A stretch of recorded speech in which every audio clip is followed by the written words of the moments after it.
So you guys make your way back into the city. The trail leads kind of windingly through the houses that are on this side of the street. But as you approach the main thoroughfare where the gate is, you kind of start to lose the trail a little bit. Does anyone want to make a survival check? 13 plus 5, 18.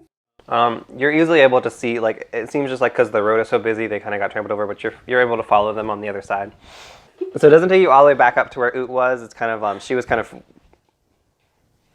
way further up, but this is kind of closer to the main thoroughfare. It's on the right-hand side. It's kind of like a collection of, this seems kind of like the crappier side of the road, the ones that were built most recently, and less sturdily. The historic district. But it's not far from the gate. It leads into one of the houses, like just right up to the doorstep. It didn't even like try to disguise itself. What does this house look like? It's just another one of the shanty. It's newer, but it's less structurally sound. Does it have a door? It does have a door. Does it have a window? It does on the side of the house, but it's shuttered. Oh. I would like to knock on this door.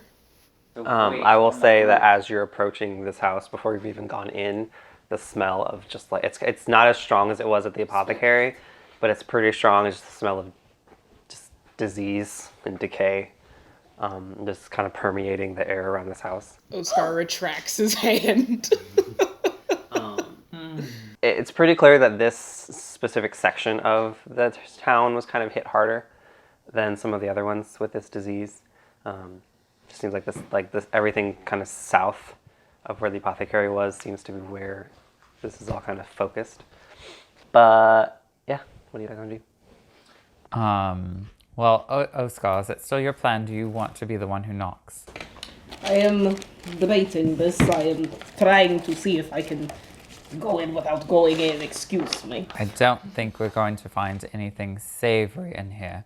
I would feel more comfortable if I flew up onto the roof and perched myself above the door while you knock. Okay. You're easily able to do that. You're just kind of perched. There's kind of a thud as you land, but you're just kind of perched above the doorway. It's not very sturdy. So if you stay up here for an extended period of time, you'll probably need to do some kind of agility check, but you're fine for right now. I'm only 110 pounds. I'm going to knock on the door because I'm excited by the idea of romance and intrigue.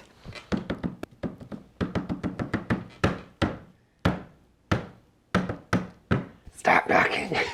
I was going to get a knocking effect. Okay.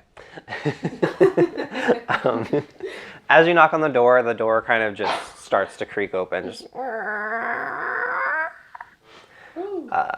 the door kind of opens all the way up. It clearly was not even all the way shut. Are you guys going in? After you, Petti. I'm going to touch my staff and use my light cantrip to just kind of shine a light into the house so that like everything's illuminated so we can see what's going on in there before I enter the actual house. Gotcha. There's still like sunbeams kind of coming in from cracks in the walls and things like that, but the light definitely helps. You can see in that there is, the house is bare bones. There's not much here, and even what was here seems to kind of have been taken out. There is a bed in the far corner, and there is a form in the bed. It's not moving, but you can kind of see just like blonde hair, like coming down the side of the bed. Ooh, perhaps that's his lady love. I'm gonna go over to her. Be careful. Come with me. Okay. All right, we go over. I pat them on the shoulder. Hello.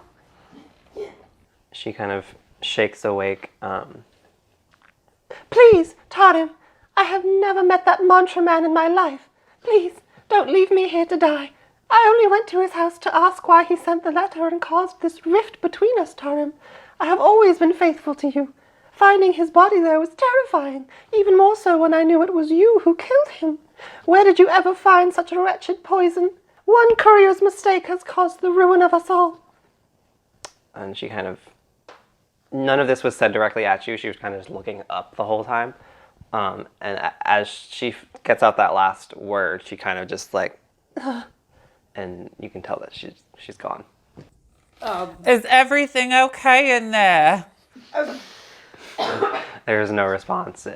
Appearance-wise, she is dead. I'm still on the roof. It seems like it took everything out of her to get that last message out of herself.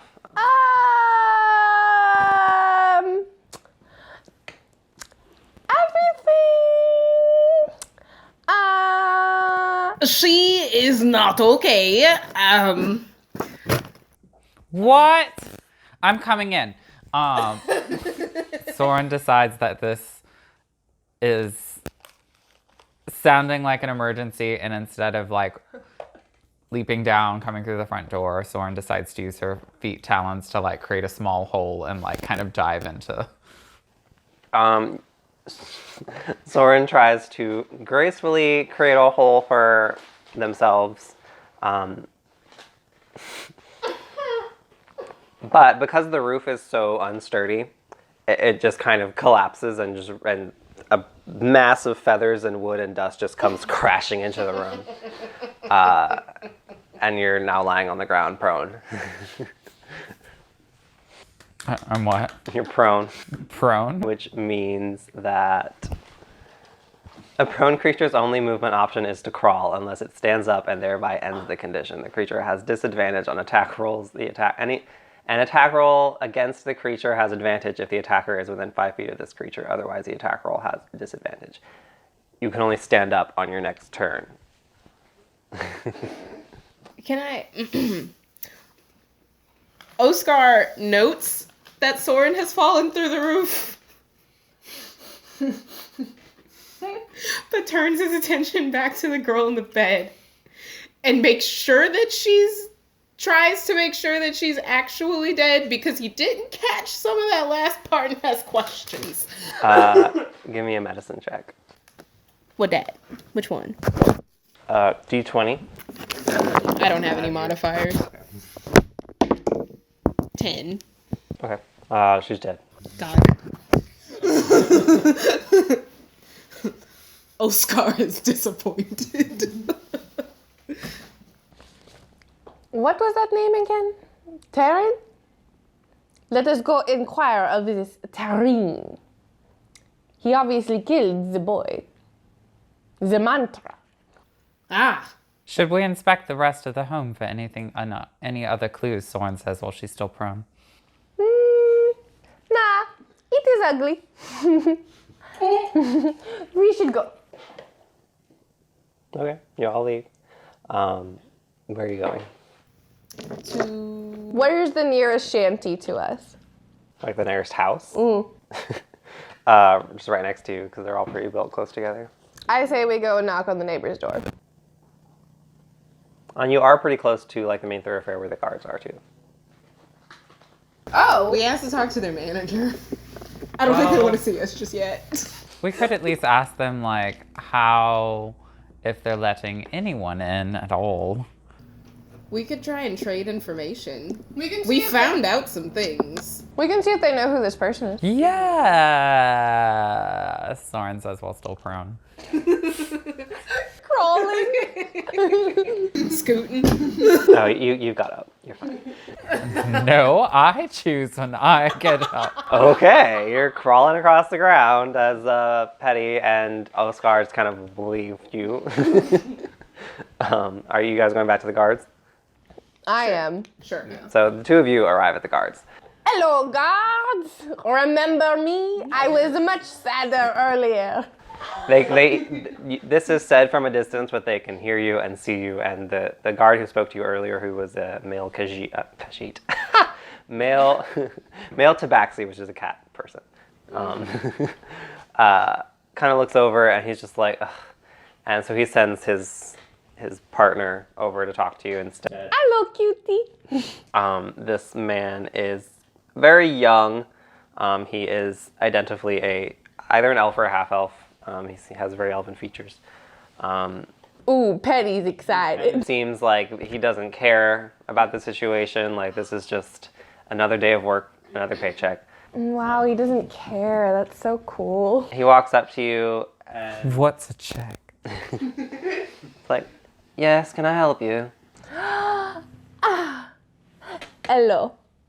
Hi. My name is Petti. Okay. Do you know who Taram is?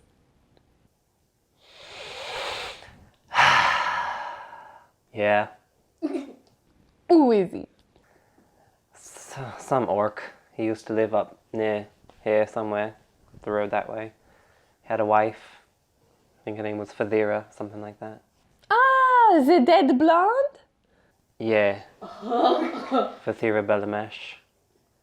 It's her husband, Taram Belamash. Sorin descends after finally getting up. How did you know she was dead? She just died 15 minutes ago. I don't believe I said anything about her being dead. Should I be worried about why you know that? We went into her house. It was open. I hope you have a very good reason to be talking to me about this right now. She's dead. Okay. And she says that he killed someone.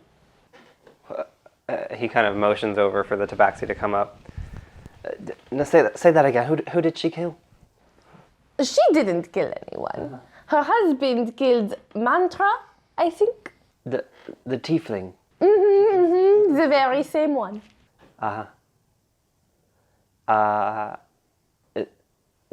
Was that all you wanted to say? Yes.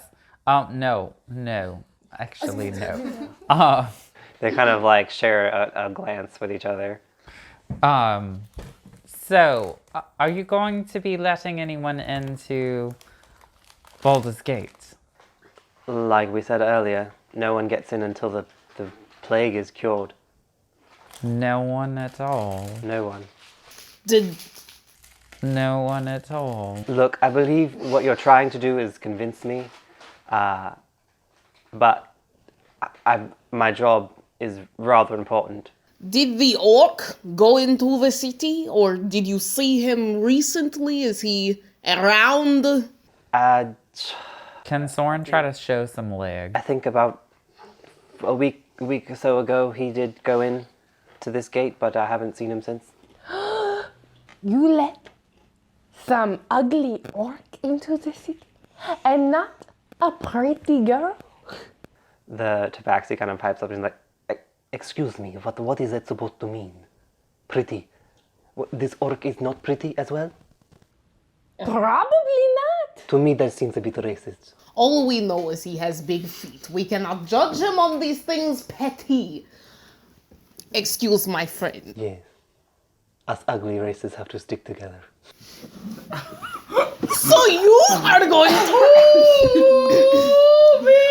Oskar like tugs on his tie-dye tunic with like a bit of off. He's ready to just go. The half-elf kind of just pushes the tabaxi back a little bit.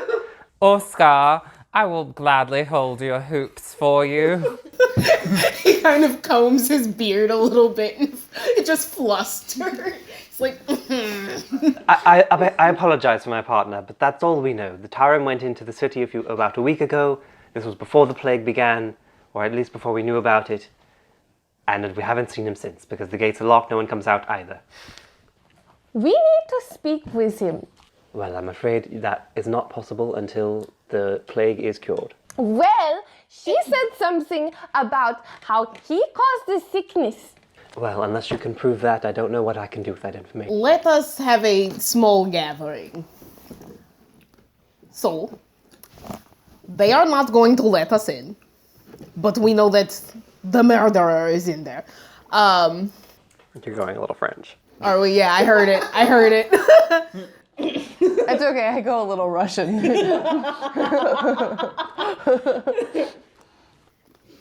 Oskar thinks that we should go back and see Ook because she was acting a little fishy about the whole, like, cause of the thing, and now that we know that we think we know that there was, what was the cause of the thing, we should go back and, like, confront her. Yes. Yeah. Let's go to the Let's apothecary. get in her face. Yay. Maybe not get in her face. Let's get in her ass. Let's. Yes. All right, let's go. So we're going.